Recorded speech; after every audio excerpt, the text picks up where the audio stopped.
Kiai Haji Maimun Zubair atau kerap disapa Mbah Mun adalah seorang ulama karismatik Indonesia yang sangat alim dan diakui dunia. Banyak para ulama seperti Habib Lutfi bin Yahya, Kiai Haji Mustafa Bisri, dan banyak ulama lainnya yang mengakui bahwa Mbah Mun adalah waliullah yang memiliki banyak sekali karomah. Bahkan tak sedikit orang-orang yang dekat dengan beliau pernah menyaksikan langsung karomah beliau. Keistimewaan inilah yang diberikan Allah SWT kepada beliau karena kesalehan, kealiman, dan ketuakuan beliau kepada Allah SWT. Banyak puluhan ribu santri dari berbagai daerah yang berguru kepada beliau di pesantren Al-Anwar Sarang Rembang. Berkat keistimewaan inilah Allah SWT memberikan kedudukan mulia kepada Mbah Mun, yaitu diwafatkan di kota suci Mekah pada saat sedang menunaikan ibadah haji.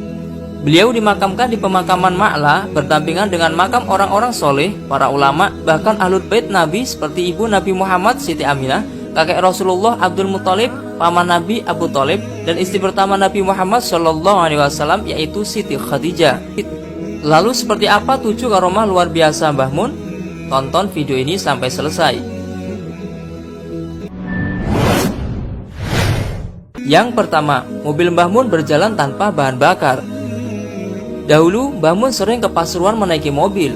Mobil itu gampang sekali rusak. Jadi kalau perjalanan jauh di tengah perjalanan harus servis. Yang aneh ketika beliau perjalanan pulang dari Pasuruan, di tengah perjalanan sopir beliau berhenti di sebuah bengkel untuk mengecek mobilnya. Ketika tukang bengkel mengecek mobil tersebut, tukang bengkel langsung kaget dan bertanya, "Ini mobil siapa?" "Ini mobilnya Mbah Mun." "Memangnya kenapa, Pak?"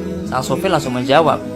Tukang bengkel lalu menjawab sambil menunjukkan tempat saluran bensin. "Ini selang saluran bensinnya tidak sambung atau tidak terpasang. Kenapa mobilnya bisa berjalan?" Tukang bengkel terheran-heran karena melihat keanehan tersebut. Kejadian ini pun tidak lepas dari karomah Mbah Mun sendiri. Yang kedua, menghentikan hujan lebat. Pada saat Mbah Mun mengisi pengajian Maulid di Kudus, dia memberikan tausiah kepada para hadirin yang datang. Dalam situasi asyiknya para jamaah mengikuti pengajian Maulid itu, tiba-tiba tidak disangka hujan turun begitu lebat hingga membuat para hadirin berlarian mencari tempat yang aman dari guyuran hujan. Saking derasnya hujan, panitia pun mempersilahkan Mbah Mun untuk transit masuk ke dalam rumah. Hujan pun bertambah deras. Hal ini membuat panitia kebingungan bagaimana cara memuliakan Mbah Mun yang mulai terkena percikan air hujan. Di tengah kepanikan panitia dan para hadirin, Mbah Mun pun berdoa kepada Allah SWT agar hujan segera berhenti. Tiba-tiba tidak disangka, tak lama kemudian hujan deras itu berhenti. Yang ketiga, bertemu Nabi Khidir alaihissalam. Dahulu Mbah Mun ketika nyantri di pesantren Lirboyo Kediri, Jawa Timur, pernah ditemui Nabi Khidir. Sekitar jam 11 siang, seperti ada suara yang memanggil. Ternyata suara itu datang dari kuburan dekat pondok, kisah Kiai Ali. Ternyata di kuburan itu ada Nabi Khidir. Pakaiannya seperti petani, pakai caping. Nabi Khidir pun berkata kepada Mbah Mun, "Kamu cinta sama saya juga cinta sama kamu, dijamin Gusti Allah nantinya." Setelah dahulu begitu, Nabi Khidir mendoakan Mbah Mun lama sekali. Setelah lama berdoa dan diamini oleh Mbah Mun muda, Nabi Khidir kemudian menghilang. Mbah Mun pun juga akhirnya balik ke pondok lagi. Fakta ini ternyata diketahui Kiai Makhrus Ali. Setelah pertemuan itu, Mbah Mun muda langsung terlihat sosok santri muda yang sangat alim. Mbah Mun muda juga akhirnya mengaku kepada Kiai Makhrus perihal hal yang baru saja dialaminya. Yang keempat, Mbah Mun bisa melipat waktu. Saat Kiai Fadlan masih kuliah di Universitas Al-Azhar Kairo, Mesir, Kiai Fadlan diminta tolong oleh Mbah Mun untuk menghantarkan ziarah ke makam Imam Syadzili. Akan tetapi saat itu Kiai Fadlan agak bingung karena waktu yang dimiliki Mbah Mun sangat mepet alias terbatas. Padahal perjalanan menuju makam tersebut sangat jauh, bahkan harus menginap.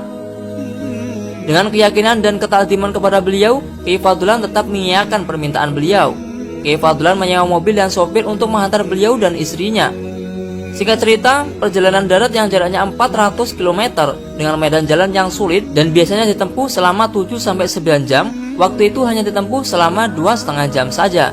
Padahal saat perjalanan, beberapa kali mobil yang ditumpangi Kiai Fadlan, Mbah Mun dan istrinya beberapa kali berhenti untuk istirahat, makan dan sholat di beberapa tempat yang dilaluinya. Yang kelima, Mbah Mun menyembuhkan penyakit dengan air putih. Masih menurut Kiai Fadlan, ketika mengantar Mbah Mun dan istrinya ke makam Imam Syadzili, mereka mampir di sebuah musola untuk sholat jamak takdim. Seusai sholat, mereka mampir makan di warung makan sebelah musola. Saat menunggu pesanan makanan, si ibu pemilik warung tiba-tiba membawa sebotol aqua seraya meminta Mbah Mun untuk mendoakan air tersebut. "Wahai Syekh, doakan suami saya, ia sedang sakit," pinta si ibu. Setelah air itu didoakan, Mbah Mun bertanya, "Di mana suamimu?" Kemudian si ibu mengantar Mbah Mun ke tempat suaminya, lalu didoakan dan diolesi oleh Mbah Mun dengan air tersebut. Tak beberapa lama kemudian suami si ibu berangsur-angsur pulih. Usai makan, Kyai Faudolan, sopir, Mbah Mun dan istri pamit pulang. Namun si ibu pemilik warung menolak dibayar. Si ibu merasa berterima kasih suaminya sudah didoakan oleh Mbah Mun. Namun Mbah Mun tetap membayar semua pesanan makanannya. Mbah Mun benar-benar ikhlas menolong orang Mesir yang tidak dikenalinya itu. Yang keenam, restoran Mesir terbakar setelah menipu Mbah Mun.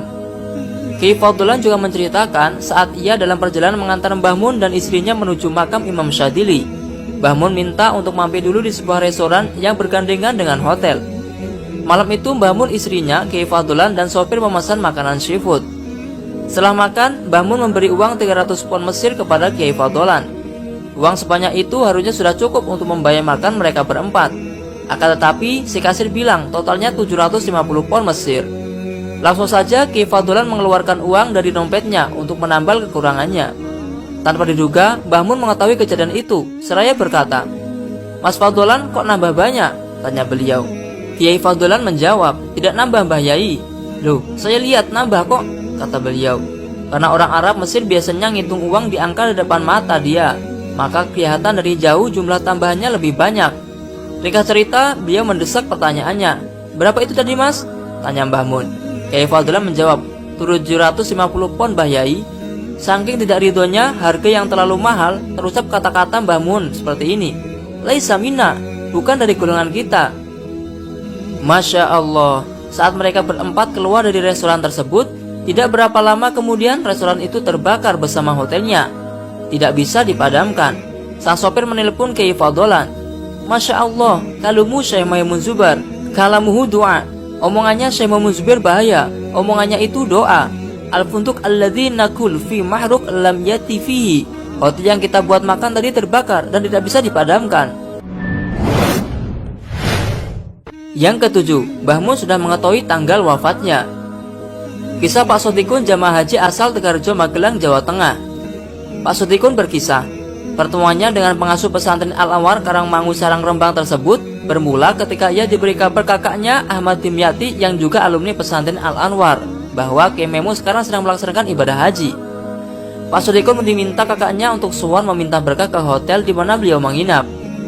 Atas saran kakaknya ini, Pak Sotikun berencana sowan kepada Kyai Maimun bersama Gus Alwi bin Kyai Haji Musli asal Duok, Tegarjo, Magelang. Sedianya mereka akan sowan selepas sholat Jumat. Namun karena lalu lintas yang padat, Gus Alwi tidak bisa sampai ke maktab Kyai Maimun. Pak Sotikun pun akhirnya sowan sendirian. Merasa belum mendapatkan kesempatan, Gus Alwi hanya meminta tolong kepada Pak Sotikun untuk menanyakan sampai kapan Mbah Mun tinggal di Mekah. Maksud Gus Alwi lain waktu sebelum Mbah Mun meninggalkan Makkah, ia akan sowan di penginapan ayah dari wakil gubernur Jawa Tengah tersebut. Setelah sampai di hotel, Pak Sotikun sudah mendapati beberapa tamu juga sedang sowan. Masing-masing mempunyai kesempatan untuk berbicara kepada Kyai Maimun. Tiba-tiba giliran Pak Sotikun, ia mencoba menyampaikan pesan Gun Alwi untuk menanyakan sampai kapan Kyai Maimun akan tinggal di Mekah. "Ngapunten Mbah, mangke wonten mriki duwe kapan nggih?" Yang artinya, "Maaf Mbah, tinggal di sini sampai kapan ya?" Mbah Maimun dengan tegas menjawab, "Tekan tanggal 5, yang artinya sampai tanggal 5. Pak Sotikun pun cukup janggal atas jawaban Kyai Maimun Zubair ini. Ia berpikir, bagaimana mungkin beliau tinggal di Makkah sampai tanggal 5? Sedangkan ritual ibadah haji apabila dihitung menurut kalender Hijriah maupun Masehi, ya hanya selisih sehari akan selesai pada tanggal belasan.